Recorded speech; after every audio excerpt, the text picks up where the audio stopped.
Hey guys, thanks for tuning in. This is Optibottom coming to you with another video review. And today, thanks to the support of my patrons, we'll be taking a look at the new Diamond Select 7-inch Deluxe Winston Zeddemore from the Ghostbusters. Now, one thing that you'll notice is I'm obviously not starting with the packaging, which is what I usually do. But I pulled a severe rookie mistake in recording the packaging portion of the video, opening it up, then throwing the package away, and then I accidentally deleted that whole segment of the video. So you're getting a more condensed video today. Now, for all of his accessories, as you can see, he does come with the hands much like Ray did. And again, much like Ray's, very sloppy paint on here. A lot of these pegs will not move because they just it honestly looks like they just like dipped the entire thing in paint. And like for example, this you can see it's all well, that one actually moves now. There's paint coming off, but that actually kind of felt like it was going to break. How's this one? You can see a lot of paint glob on here, but this will this move? I don't know. That's not moving at all. You can totally see just how much extra paint was put on here, and it basically has made these joints completely unmovable. You do get kind of relaxed hands on there. You get a right and left, a fisted hand, as you can see here in the appropriate skin color and everything. This does move up and down, whereas and this one moves, well, this one does not move. Yeah, you can see it just globs on there. This moves up and down as well. This one though moves forward and back, and you can see this is a little bit more of an open hand. This is much more designed to hold like his walkie-talkie or something like that. So you do get a total of 6 of these ungloved hands, and then you get 4 gloved hands. And again, they're the exact same thing that we got with Ray. They're basically just black paints or repaints of the hands that we already get. You get these little glove extending pieces that come up on the cuffs of his sleeves, so that is cool. But again, I think that these are really kind of pointless.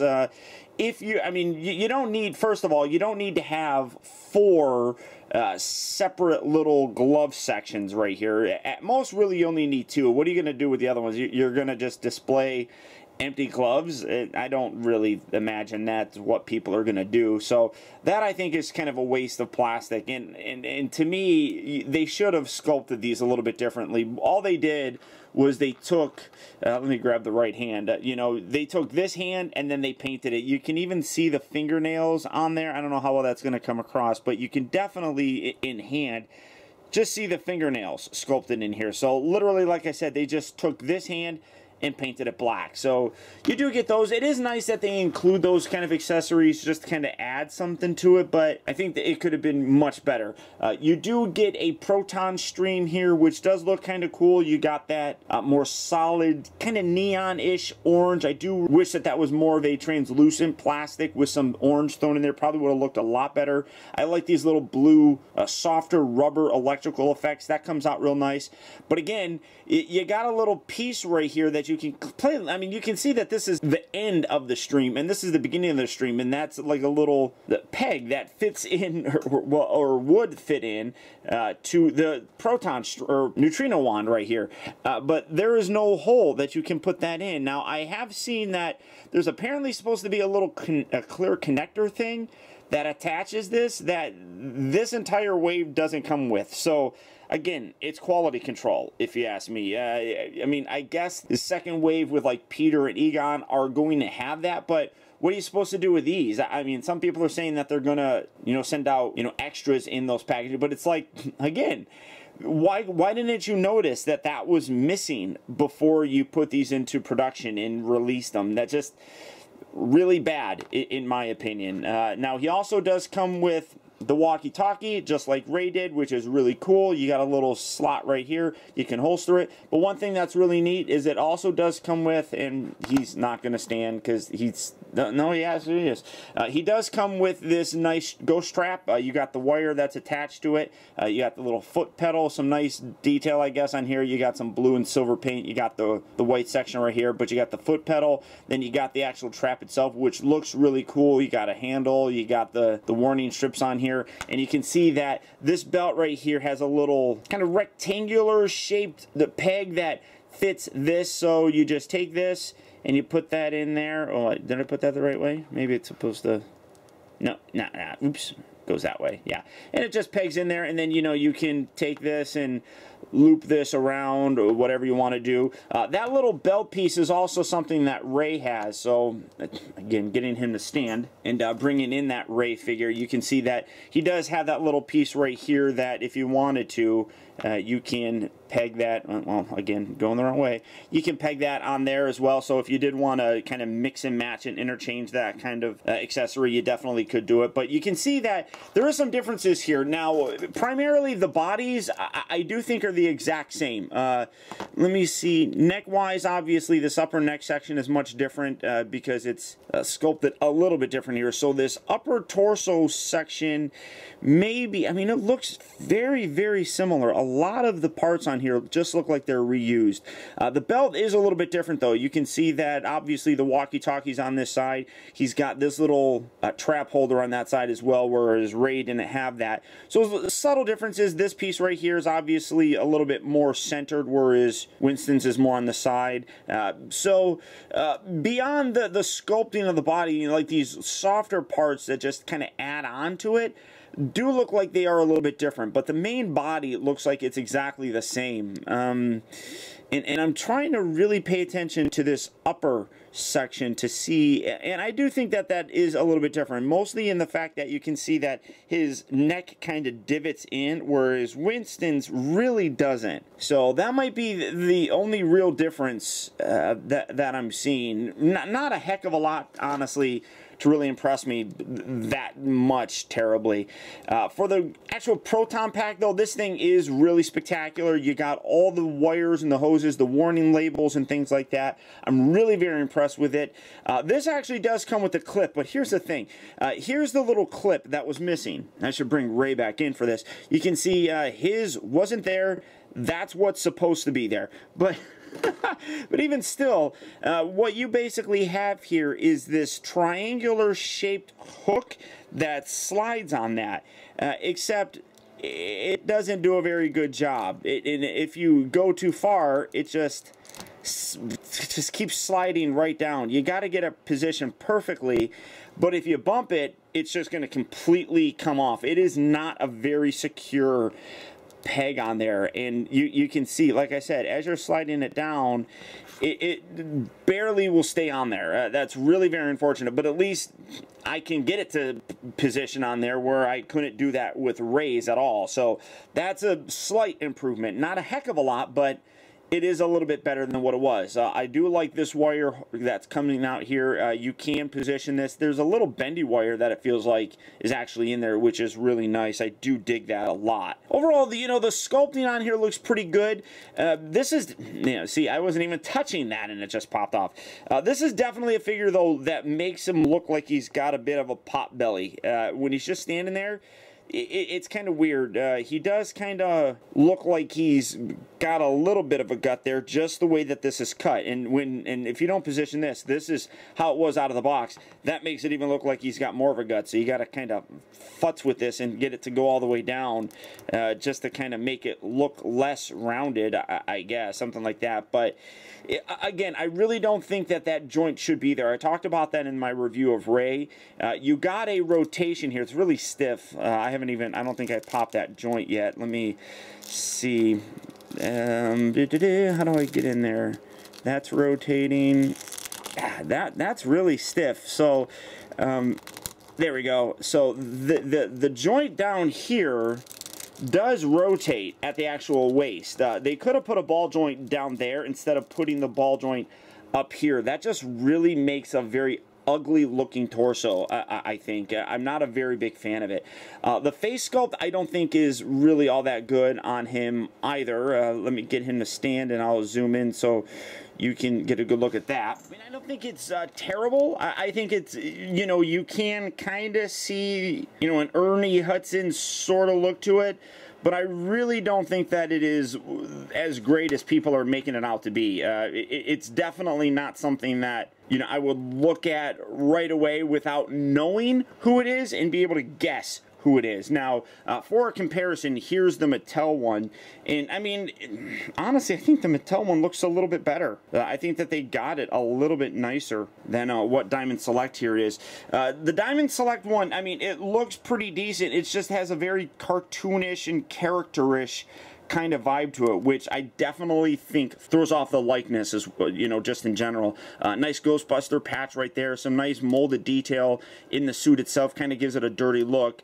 He's got the same problem that Ray did. His feet are rounded, so it's like you got the long foot right here, but because of it being rounded, really the point that it sits on is just right there.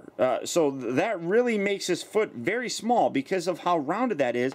It makes him just want a rocker, and he constantly keeps falling. Like I said, when you're setting him on the ground, the point of contact with the ground is his heel and the middle part of the foot because it's bent up like that. So you don't get a very stable kind of the foundation with him, and you're constantly fiddling with him. Now, he does come with, you know, pegs on the bottom, or holes on the bottom of his feet, but I don't know if they're going to be making stands or anything like that where you can actually get him to use those pegs. So just overall, I mean, decent looking figure. Just I feel the execution really isn't there all that much with these guys. It's a good attempt, do not get me wrong, and I do think that it is the best version of the Ghostbusters that we've ever gotten, but that's really not saying a heck of a lot. Now, for comparison with that Mattel one, just kind of give you a better sort of look to it, I mean, this, yeah, you know, I mean,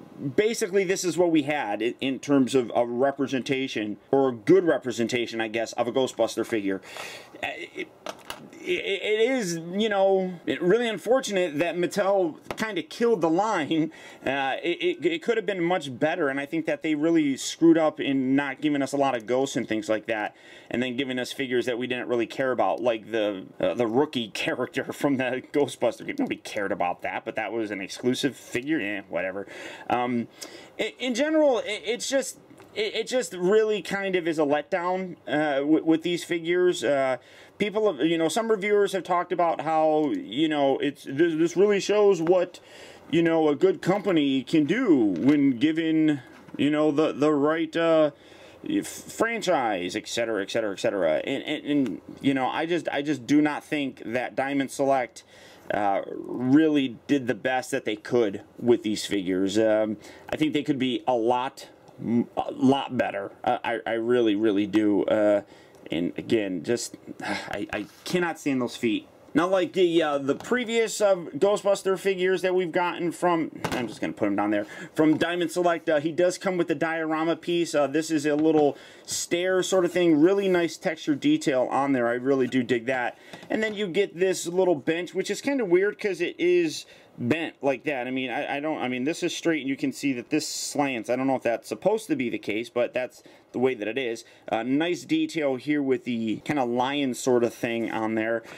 These don't stay in permanently when you attach them. You can put them in and pull them out, but I would imagine that it's going to be something like that, or maybe backwards, but you can see if you wiggle it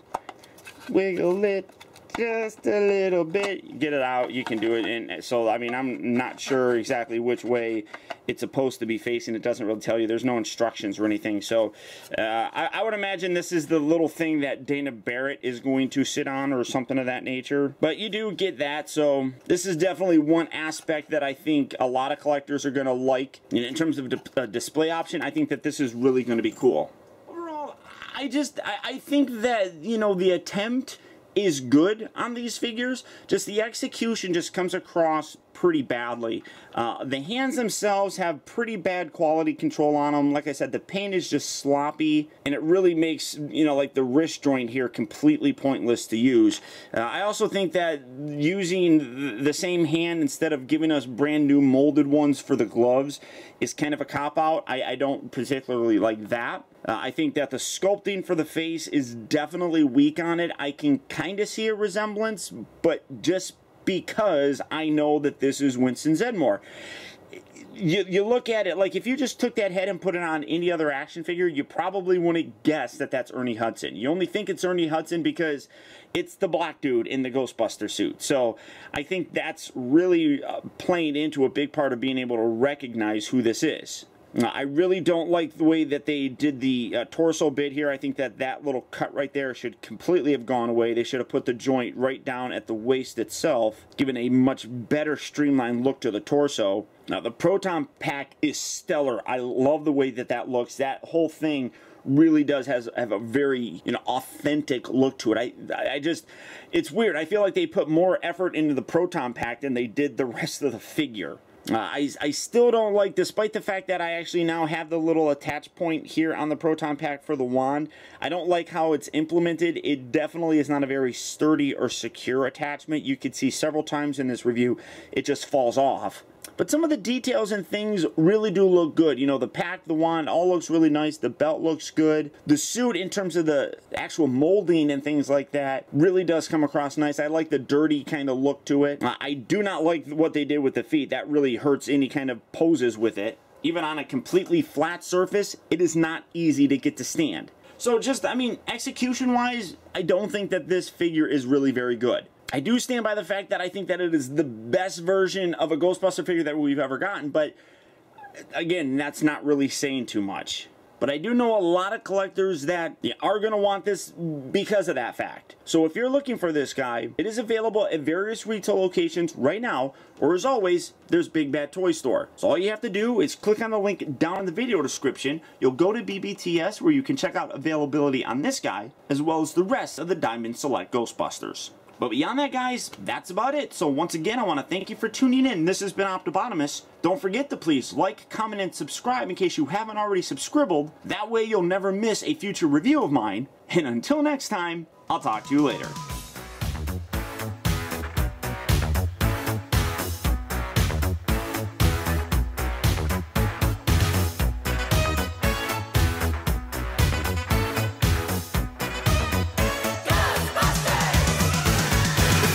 Strange in your neighborhood.